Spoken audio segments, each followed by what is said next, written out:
మాట్లాడతారని నజరేయుడైన యేసయ్య క్రీస్తునప్పుడు బ్రతిమలాడి అడిగి పెడుతున్నాము తండ్రి. ఆమేన్. దేవునికి రాత్రి తండ్రి అనే దేవుడు మనతో మాట్లాడుతున్నాడు.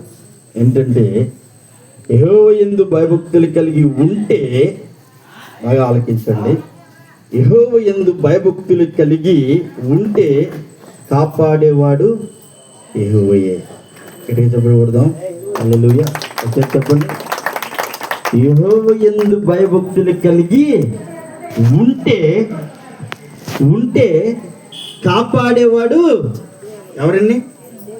యెహోవాయే. దేవునికి స్తోత్రం. కాపాడేవారు ఎవరండి? యేసయ్యే. దేవునికి స్తోత్రం. హల్లెలూయా. ఎవరి యందు భయభక్తులు కలిగి ఉండాలి?